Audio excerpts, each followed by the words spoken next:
Bonsoir, Mesdames les maires et Messieurs les maires, et bienvenue à la séance publique extraordinaire du Conseil des maires en ce mercredi 5 mai 2021. Il est précisément 20h44 et la séance débute. Selon les décrets et arrêtés ministériels, il est possible de tenir les séances du Conseil des maires par tout moyen permettant à ses membres de communiquer directement entre eux et de voter de vive voix. Étant donné l'interdiction de rassemblement intérieur, les séances du Conseil des maires peuvent se tenir sans la présence du public. Également, toute séance doit être rendue publique dès que possible par tout moyen permettant au public de connaître la teneur des discussions entre les membres du Conseil et le résultat des délibérations. Ainsi, la présente séance fera l'objet d'un enregistrement audio et sera diffusée sur le site web de la MRC du Haut-Saint-Laurent, permettant ainsi à toutes les citoyennes et tous les citoyens d'y accéder. Pour débuter la séance, je procéderai à la prise des présences. Assiste en personne à la séance publique régulière, extraordinaire, du Conseil des maires, au bureau de la MRC, situé au 10 rue King à Huntingdon, 4e étage. Richard Gracie, Mayor of Hawick. Douglas Brooks, Maire de Franklin. Judy Anderson, maire du canton d'Havelock. Marc Poirier, maire de Condon-Château. Carolyn Cameron, mayor of Hinchinbrook. Gino Moretti, maire de Saint-Anicette. Louise Lebrun, mairesse de Sainte-Barbe et préfète de la MRC du Haut-Saint-Laurent. Assiste par visioconférence. André Brunette, maire de la ville de Huntington. Jacques Lapierre, maire de Hometown. Deborah Stewart, mairesse of Elgin. Linda Gagnon, maire de la municipalité du canton de Dundee. Agnes McKell, maire of Tracy-Sacrament. Laurent Lampron, directeur général et secrétaire trésorier. Assiste à la séance publique en tant qu'invité. Chantal Isabelle, directrice générale adjointe et greffière. Alors, bienvenue tout le monde. Alors, nous ouvrons la séance. Au point 1, ouverture de la séance, proposée par M. Ridley, appuyé de M. Gino Moretti. Au point 2, adoption de l'ordre du jour, proposé par M. Poirier, appuyé par M. Moretti. Au point 3, adoption du procès-verbal de la séance du 14 avril 2021. On prendra un proposeur et un appuyeur. M. Anderson en fait la proposition et c'est appuyé par M. Ridley. Au point 4, période de questions générales de l'Assemblée. Compte tenu de l'absence du public, toute personne souhaitant soumettre une question doit le faire au plus tard le 4 mai 2020. C'est vrai, pas ici. Ah, OK. Alors, ça avait été proposé par M. Moretti et ça me prendrait un appuyeur, M. Poirier, Pierre Poirier. Pour le point 3, l'adoption du procès-verbal du 14 avril. Alors, au point 4, la période de questions générales, compte tenu de l'absence du public, toute personne souhaitant soumettre une question doit le faire au plus tard le 4 mai 2021 à 16h30 à dg@mrchsl.com. Monsieur le directeur général, avons-nous reçu des questions? Nous n'avons reçu aucune question en date de cet après-midi, vers 17h. Merci beaucoup. Au point 5, présentation, aucune. Au point 6, aménagement du territoire. En 6.01, avis de conformité. 6.01.1, avis sur le règlement 23-9-2020 de la dans le centre, qui dépose le règlement d'urbanisme visant à modifier le montant des amendes exigibles en cas d'infraction au règlement. Le règlement ne contrevient pas aux orientations du schéma d'aménagement, alors je recevrai une proposition pour en faire l'adoption. M. Poirier en fait la proposition et c'est appuyé par M. Gino Moretti. En 6.01.2, avis sur le règlement 24.7-2021 de la municipalité d'Hometown, qui dépose le règlement d'urbanisme visant notamment à autoriser les usages résidentiels de moyenne et haute densité dans le périmètre urbain et à assurer la concordance au règlement 292-2017 de la MRC du Haut-Saint-Laurent sur la gestion des matières résiduelles. Alors, le règlement ne contrevient pas aux orientations du schéma. Ça me prendrait un proposeur appuyeur, proposé par Mme Gagnon, appuyé par M. Rusby. 6.01.3, avis sur le règlement 939-2021 et 940-2021 de la Ville de Huntingdon. La Ville de Huntingdon dépose le règlement d'urbanisme modifiant respectivement le règlement de zonage et le règlement sur les usages conditionnels. Ces règlements visent notamment à autoriser les usages résidentiels à même une zone communautaire sur la rue King, à ajouter la classe d'usage fourrière pour véhicules automobiles dans la zone CO-1 et à ajouter cette classe d'usage au règlement sur les usages conditionnels. Les règlements ne contreviennent pas aux orientations du schéma. Alors, c'est proposé par M. Brooks, appuyé par M. Brunel. En 6.02, afin de modifier le schéma d'aménagement et de développement des 145-2 pour agrandir le périmètre urbain d'Ormsand à même l'affectation résidentielle. Alors, je recevrai un avis de motion proposé par M.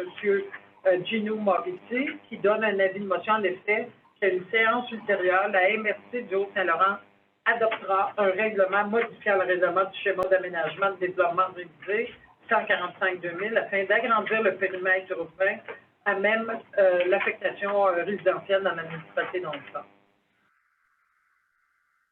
En 6.03, adoption du document indiquant la nature des modifications du projet de règlement 322-2021, modifiant le schéma d'aménagement et de développement révisé relatif à l'agrandissement du périmètre urbain d'Ormsand à même l'affectation résidentielle. Alors, je recevrai une proposition afin d'adopter le document ci-dessous, indiquant la nature des modifications relativement à l'adoption du projet de règlement 322-2021, modifiant le schéma d'aménagement révisé, et de le déposer en annexe à ce règlement. Le projet de règlement 322-2021, modifiant le schéma d'aménagement révisé, a pour effet d'agrandir le périmètre urbain d'Ormsand à même l'affectation résidentielle sur le territoire de la municipalité de Ormsand.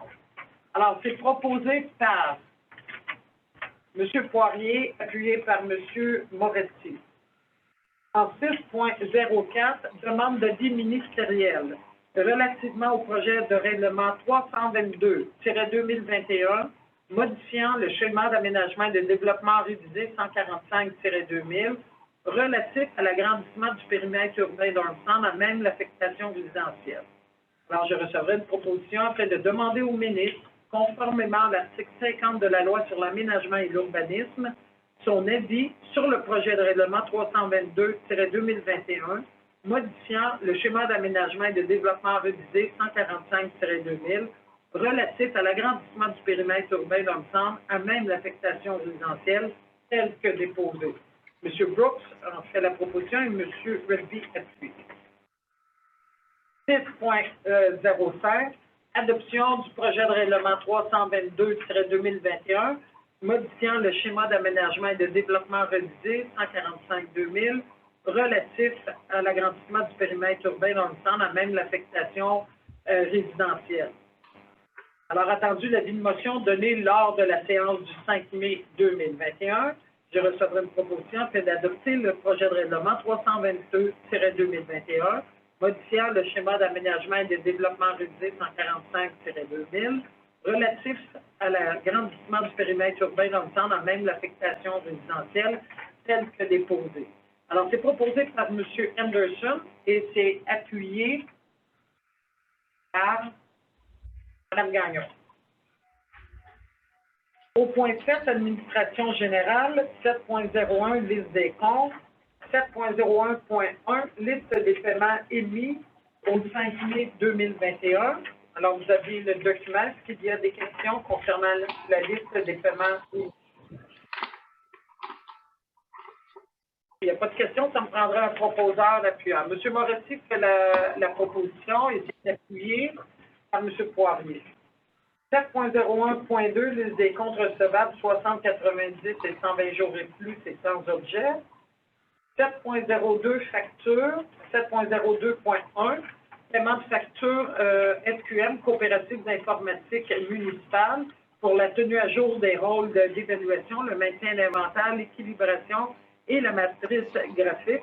La facture pour le mois d'avril 2021 s'élève à 48 239,29 taxes incluses. Et c'est proposé par Mme McKell et c'est appuyé par M. Lapierre.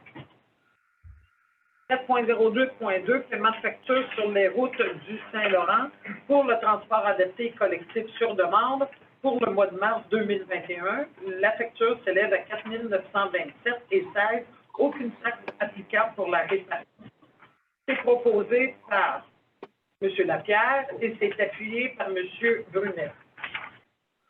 7.02.3, paiement de facture taxi ensemble, qui soumet une facture pour le transport adapté pour le mois de mars 2021 au montant de 10 808,68 taxes incluses. Et c'est proposé par M. Rippey et c'est appuyé par M. Morrissey. 7.02.4, paiement de facture taxi ensemble, qui soumet une facture relativement au contrat de transport adapté collectif sur demande pour le secteur S pour le mois de mars 2021 au montant de 4 564,80 taxes incluses. Proposé par M. Poirier, appuyé par M. Lapierre. 7.02.5, paiement de facture taxi au Saint-Laurent pour le transport adapté collectif sur demande de secteur ouest pour le mois de mars 2021 au montant de 8 485,68 taxes incluses.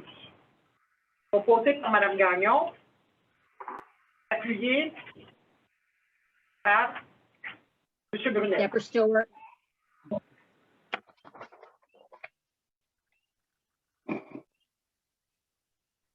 Le prochain va prendre Deborah. 7.02.6, paiement de facture taxi au Saint-Laurent, qui soumet une facture relativement au contrat de transport adapté collectif sur demande, oui, pour le mois de mars 2021, au montant de 943,55 taxes incluses, et c'est proposé par Mme Stewart et appuyé par M. Moretti. 7.02.7, paiement facture PG Solutions Incorporée pour le logiciel Axéo et son hébergement pour la Cour municipale, qui comprend le mois de mai 2021 au montant de 1 641,17 taxes incluses. Et c'est proposé par M. Lapierre, appuyé par M. Poirier. 7.02.8, paiement de facture d'Hampton-Rainville Avocat. Alors, attendu que Hampton-Rainville Avocat et notaire soumet une facture pour les services professionnels concernant le dossier de la propriété barrage station de pompage de la Rivière-la-Guerre, je recevrai une proposition pour autoriser le paiement de la facture au montant de 2 586,94 taxes incluses. M. Moretti en fait la proposition. M. Lapierre appuie. 7.02.9, paiement de facture d'Hampton-Rainville. Alors, attendu que d'Hampton-Rainville, avocat et notaire, soumet une facture pour les services professionnels concernant la cession du droit d'usufruit du quai de Port-Louis, je recevrai une proposition pour qu'on autorise le paiement de la facture au montant de 7 660,78 taxes incluses. Ça devrait être la dernière facture proposée par M. Poirier et appuyée par M. Brooks. 7.02.10, paiement de facture Alta électrique. Alors, suite à la panne électrique survenue dans le réseau d'alimentation d'Hydro-Québec le samedi 16 janvier, Alta électrique soumet une facture relativement à divers services et fournitures au montant de 1 127,35 taxes incluses. Ça prendrait un proposeur proposé par M. Moretti, appuyé par M. Anderson. 7.02.11, paiement de facture excavation JRD. Alors, compte tenu qu'il y a eu des travaux d'entretien de cours d'eau des branches F, 9A et H du cours d'eau Cameron à Saint-Anicet, Excavation JRD a réalisé la gestion des débits de ce cours d'eau et ces travaux ont été approuvés par M. Paul Lapp, ingénieur. Alors, je recevrai une proposition pour autoriser le paiement de facture au montant de 8 191,97 qui correspond à 95 de la valeur totale des factures. Et je vous prie de prendre note que la municipalité de Saint-Anne-Cette sera facturée à 100 Alors, c'est proposé par M. Lapierre et c'est appuyé par M. Anderson. 7.3 contrat en 7.3.1 projet entente intermunicipale sur les équipements relatifs au protocole local d'intervention d'urgence. Alors, attendu que suite à l'acquisition de 2 véhicules côte à côte et des équipements relatifs, la MRC du Haut-Saint-Laurent s'est dotée d'un service d'urgence en milieu isolé. Attendu qu'un protocole local d'intervention d'urgence a été mis en place à la MRC du Haut-Saint-Laurent, adopté le 17 mars 2021. Attendu que les municipalités de Saint-Anne-Cette et d'Ormessemble ont accepté d'entreposer ces véhicules et que ces derniers demeurent à la disposition des municipalités membres de la MRC du Haut-Saint-Laurent, attendu que l'entretien ainsi que les réparations des véhicules côte à côte, leurs accessoires et les 2 remorques sont sous la responsabilité de la MRC du Haut-Saint-Laurent, telle que définie dans l'entente et qu'il y a lieu de partager les coûts entre les municipalités membres de la MRC selon leur utilisation, attendu qu'il y a lieu de convenir d'une entente relative à la gestion et l'entretien des véhicules côte à côte, de leurs accessoires et des 2 remorques entre les municipalités locales de la MRC et la MRC du Haut-Saint-Laurent.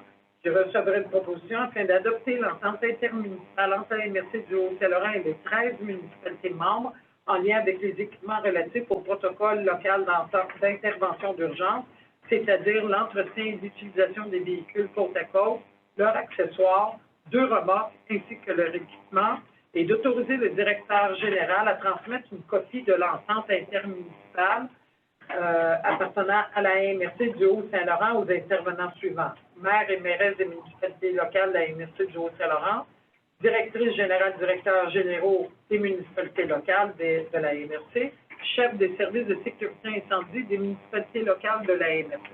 Alors, c'est proposé par M. Poirier et c'est appuyé par M. Rudby. 7.03.2, entente intermunicipale pour la fourniture de personnel chargé d'appliquer les règlements d'urbanisme, ceux relatifs à l'environnement, aux nuisances et au contrôle animalier. Alors, je recevrai une proposition afin d'adopter l'entente intermunicipale à intervenir entre la MRC du Haut-Saint-Laurent d'une part et les municipalités de Elgin, Franklin, Vaughan Manchester, Havelock, Huntingdon et Saint-Anne-Cette, d'autre part, pour la fourniture de personnel chargé de l'application des règlements d'urbanisme, ceux relatifs à l'environnement, aux nuisances et au contrôle animalier, d'autoriser la préfète et le directeur général à signer la dite entente au nom de la MRC du Haut-Saint-Laurent, d'autoriser le directeur général à transmettre une copie de l'entente intermunicipale pour la fourniture de personnel chargé de l'application des règlements d'urbanisme, ceux relatifs à l'environnement, aux nuisances et au contrôle animalier, aux intervenants suivants. Maire et mairesse des municipalités locales de la MRC du Haut-Saint-Laurent, directrice générale, directeurs généraux de la municipalité locale concernée, de la MRC, et d'autoriser le directeur à mettre en place les mesures administratives et de gestion du personnel nécessaires à la réalisation de cette entente, soit de procéder au concours de recrutement ainsi que les postes comptables requis. Alors, c'est proposé par M. Moretti et c'est appuyé par M. Brooks. Il va y avoir un collectif pour la Oui, on va faire même chose pour oui. 7.03.3, renouvellement de bail entre la MRC du Haut-Saint-Laurent et le site de la Montérégie-Ouest. Alors, je recevrai une proposition afin d'autoriser la préfète, Mme Louise Lebrun, le directeur général, M. Laurent Lampron, à signer l'avenant numéro 2 au bail intervenu le 15 mars 2002 pour la location d'un espace d'une superficie de 1749,10 m² dans le bâtiment connu sous le nom Le Château, sur 3 étages, situé au 10 rue King, Huntingdon, Québec. que cette location est faite en considération d'un loyer annuel pour la première année de 199 572,31 avant la TPS et la TVQ, payable au début de chaque mois en raison de 12 versements mensuels égaux et consécutifs de 16 631,3 avant la TPS et la TVQ. Une augmentation du loyer de base de 2,5 annuellement soit prévue et de reconnaître que ce bail est assujetti aux conditions suivantes. De sécuriser l'accès de l'entrée adjacente à l'ascenseur, ce qui est déjà réalisé, de revoir la signalisation et l'identification des locaux, c'est partiellement réalisé, de procéder à des réparations suite à de l'infiltration d'eau, c'est en cours, c'est-à-dire toiture est en évaluation, de prévoir l'accessibilité à une toilette et aux locaux du CLSC pour les personnes à mobilité réduite, c'est à venir, de réparer les murs et peinturer l'ensemble des locaux tels que prévu au bail, c'est présentement en cours, de remplacer les revêtements de plancher brisés et de remplacer les tapis par un revêtement de tuiles, de vinyle ou de lino ou de marmoléum, c'est à venir, c'est en discussion présentement avec la direction du CISMO, de respecter le devis d'entretien ménager, le cas échéant d'assurer la gestion sécuritaire de l'amiante au sein de l'immeuble, de respecter les responsabilités prévues sur la santé et la sécurité du travail, notamment en lien avec l'inspection du bâtiment, la correction de matériaux susceptibles d'émettre de la poussière d'amiante et la tenue d'un registre, le cas échéant, que le service d'entretien ménager soit offert du lundi au vendredi seulement, à l'exception des fins de semaine et des journées fériées mentionnées aux normes du travail, et de mandater le directeur général à prendre les mesures nécessaires à la mise en œuvre et la poursuite des travaux de rénovation requis, et ce, conditionnellement aux autorisations requises du Conseil des maires de la MRC du Haut-Saint-Laurent. Alors, c'est proposé par M. Moretti et c'est appuyé par M. Lapierre.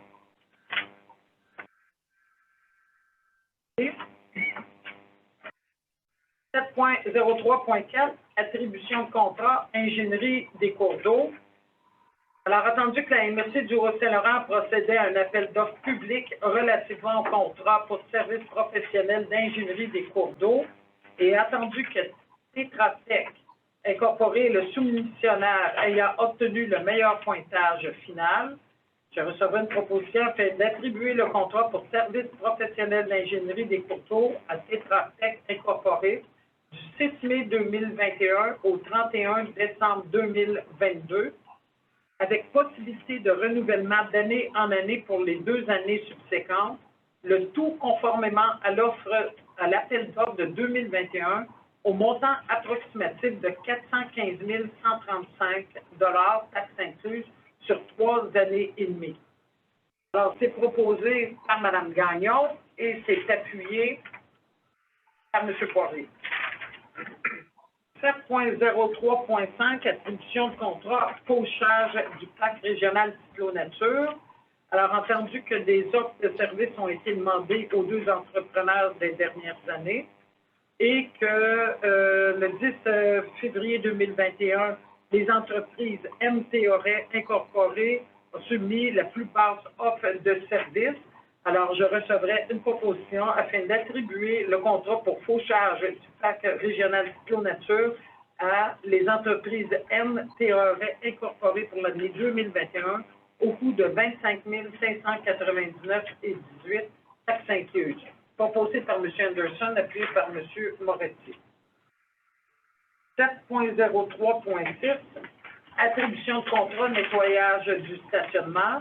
Alors, il est proposé d'attribuer à Guindon et Filles Incorporées le contrat pour le nettoyage du stationnement de la MRC au coût de 1 581,91 taxes incluses.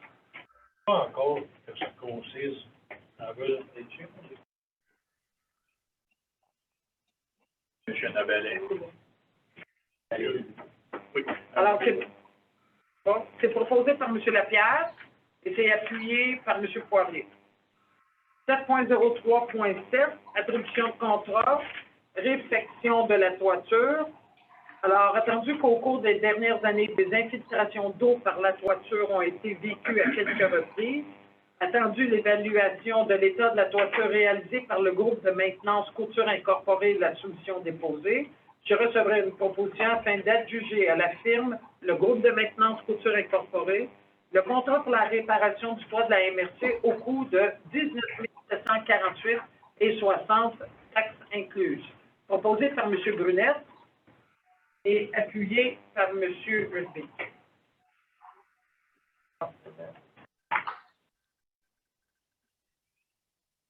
4.03.8, attribution de contrat maçonnerie. Alors, attendu que des travaux de réparation de type maçonnerie doivent être effectués à divers endroits sur la bâtisse de la MRC, dont la cheminée. Je recevrai une proposition afin d'adjuger à Maçonnerie Casa le contrat pour des travaux de maçonnerie sur la bâtisse de la MRC au coût de 13 291 et 11 taxes incluses. C'était proposé par Mme McKell et appuyé par M. Moretti. 7.03.9, attribution de contrat entretien paysager. Alors, il s'agit d'attribuer de gré à gré le contrat d'entretien paysager à Excavation Intéressement JTL Incorporé pour la saison 2021 au coût de 2 287 taxes incluses. Proposé par M. Brooks, appuyé par M. Risty. 7.03.10, attribution de contrat, impression de dépliants pour la collecte ponctuelle des résidus domestiques dangereux. Alors, je recevrai une proposition afin d'attribuer de gré à gré le contrat d'impression de 12 350 dépliants informatifs à Multigraph Armstrong au montant de 1 448,69 taxes incluses afin d'informer les citoyens de la tenue et la procédure des collectes. Ces collectes auront lieu dans les municipalités de Saint-Anicet, Armstrong, Franklin et Gormanchester. M. Anderson a fait la proposition et M. Poirier appuie. 7.03.11, attribution de contrat, achat d'ordinateurs. Alors, attendu qu'une subvention de 816 524 à la MRC du Haut-Saint-Laurent dans le contexte de la pandémie a été octroyée par le MAMACH, le ministère des Affaires municipales. Attendu que cette subvention vise à appuyer notamment les efforts de la MRC pour se doter d'infrastructures numériques et de télécommunications, et attendu que la MRC doit poursuivre sa mise à jour du parc informatique, alors je recevrai une proposition afin d'autoriser le directeur général à procéder à l'achat de 6 nouveaux ordinateurs à groupe Néotech au montant de 12 750 et 17 taxes incluses. Proposé par M. Moretti, appuyé par M. Rigby. C'est une question. C'est une question, M. Lapierre? Non? Question, OK. Au point 8, ressources humaines, en 8.01, autorisation pour formation, gestion des résidus domestiques dangereux. Alors, attendu qu'il est nécessaire de renouveler la formation du personnel, soit la coordonnatrice à la gestion des matières résiduelles, les employés de la MRC et les employés municipaux relativement aux collectes ponctuelles des RDD, je recevrai une proposition afin d'attribuer de gré à gré le contrat à CRI Environnement Incorporé pour la formation à la gestion des résidus domestiques dangereux au coût de 517,39 taxes incluses. Proposé par M. Brooks, appuyé par M. Brunet.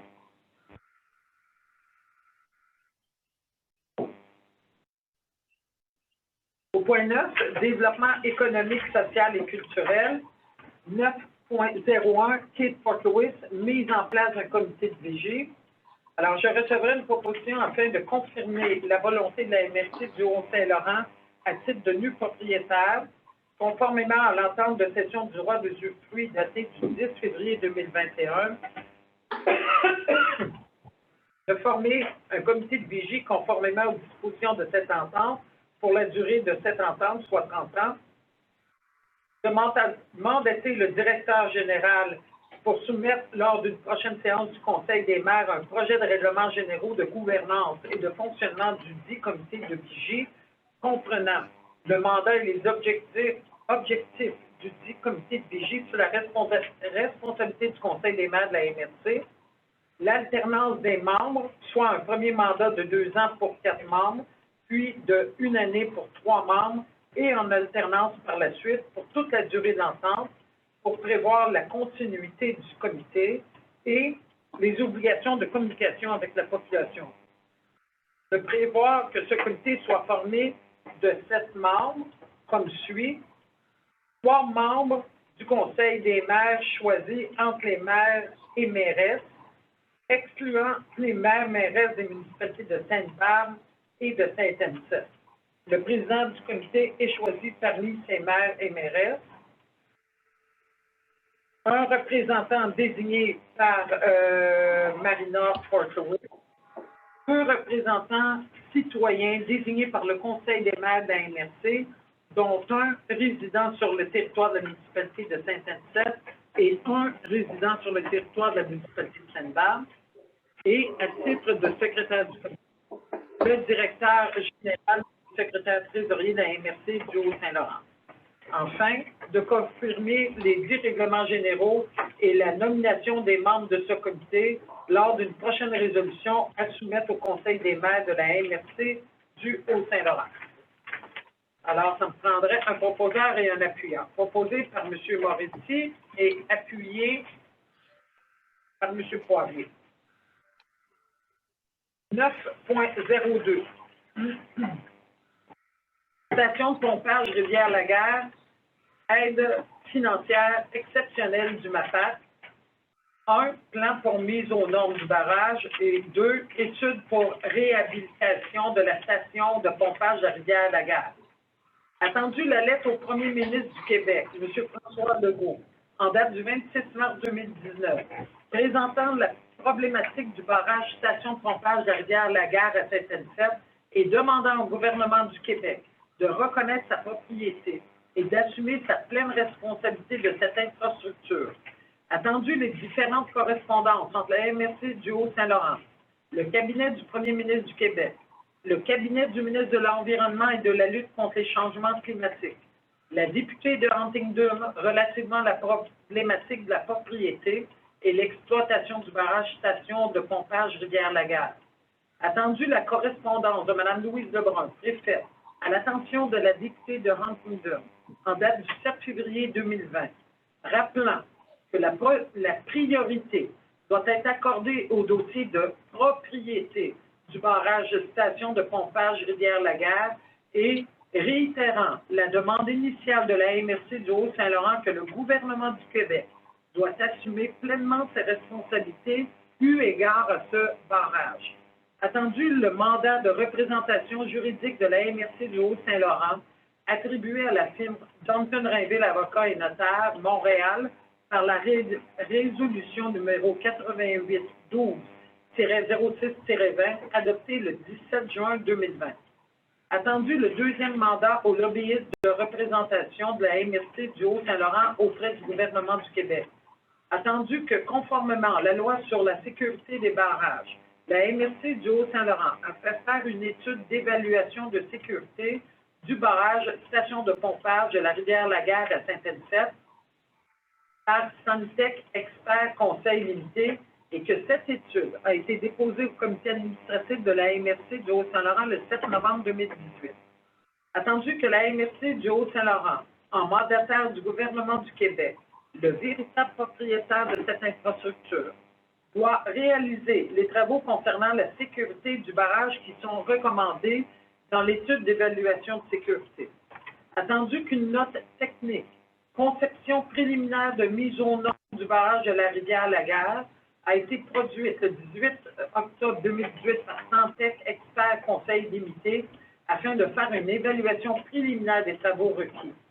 Attendu que l'assureur de la MRC, la Mutuelle des municipalités du Québec, a demandé, suite au renouvellement de notre police d'assurance en 2021, un échéancier pour se conformer à la loi sur la sécurité des barrages et réaliser les travaux prescrits.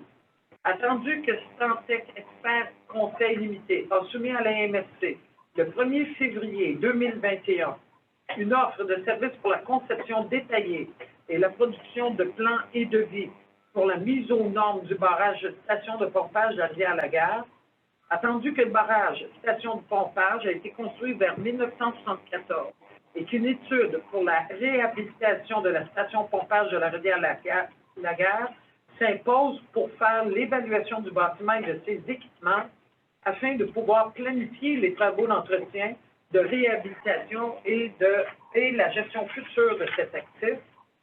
Attendu que 3 firmes d'ingénierie soumettent des offres de services pour réaliser une étude de réhabilitation de la barrage station de pompage de la Rivière-la-Gare, attendu qu'à titre de représentant du propriétaire de cette infrastructure, la Direction régionale de la Montérégie du ministère de l'Agriculture, des Pêcheries et de l'Alimentation, MAPAC, propose à la MRC du Haut-Saint-Laurent une convention d'aide financière d'au maximum 85 000 $ pour rembourser 100% des coûts admissibles, incluant la partie non remboursable des taxes pour les 2 projets pour lesquels la MRC a reçu des offres de services, soit conception détaillée, plan et devis pour la mise aux normes du barrage de la Rivière-la-Gare à Saint-Anicette et l'étude de réhabilitation de la station de pompage de la Rivière-la-Gare à Saint-Anicette. En conséquence, il est proposé et appuyé d'autoriser le directeur général de convenir des modalités d'une aide financière du MAPAC pour un montant maximal de 85 000 permettant de défrayer les coûts de conception détaillée et plan et devis pour la mise aux normes du barrage station de pompage de la Rivière-la-Gare et de l'étude de réhabilitation de la station de pompage de la Rivière-la-Gare à Saint-Anicette.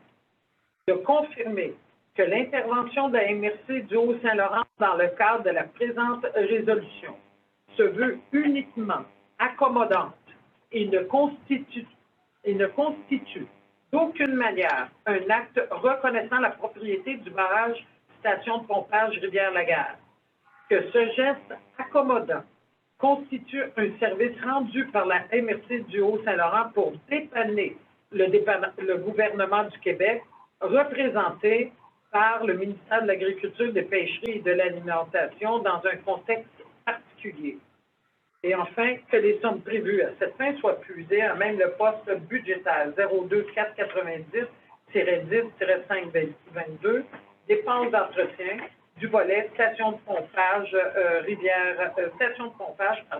des prévisions budgétaires 2021 de la MRC du Haut-Saint-Laurent. Proposé par M. Moretti, appuyé par M. Lapierre. Au point 10, une demande d'appui, c'est sans objet. Au point 11, correspondance à 11.1, ministère de l'Environnement et de la lutte contre les changements climatiques. Alors, c'est une somme due au ministère qui nous rappelle nos droits de propriété de la station barrage Rivière-la-Gare. Au point 12, Varia, bien à signaler. Au point 13, clôture de la séance qui est proposée par M. Redby et appuyée par M. Poirier. Merci beaucoup et bonne soirée tout le monde.